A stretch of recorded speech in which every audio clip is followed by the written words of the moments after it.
Good morning. सबैजना सन्चै हुनुहुन्छ होला, के गर्दै हुनुहुन्छ? आज चाहिँ हामी तिनजनाकै सबैको सँगै बिदा भएको क्या। यसो त्यही भएर खाइमुना गर्नलाई जान लाग्यो। तरकारीहरू चामलहरू किन्नु थियो, त्यही भएर चाहिँ सुपातिर जाँदैछु। गाह्रो छ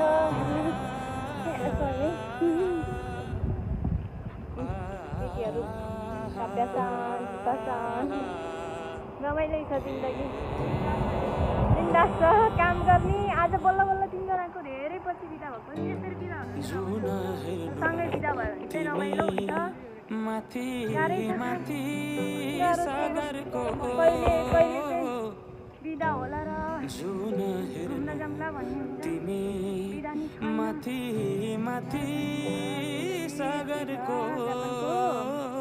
अनि हजुरहरूको के छ? दसैँ पनि नजिक आउनलाई सक्यो है।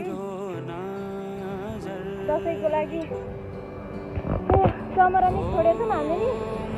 हजुरहरूले जमरा छोड्नु भएको कि छैन? यसो नत्र हाम्रोतिर आउनु नजिककोले टिका लाउन। तर 10 दिन चाहिँ एक मानभन्दा कम हुनु भएन है। अनि रमाइलो छ जिन्दगी। हजुर भन्नु छ कार्यालय भन्नु मेरो भ्लग चलिरहेको क्या। सबैजना राम्रोसँग बस्नु। ह्याप्पी दसैँ। सबैजना मोज गर्नु। Take care. Bye by.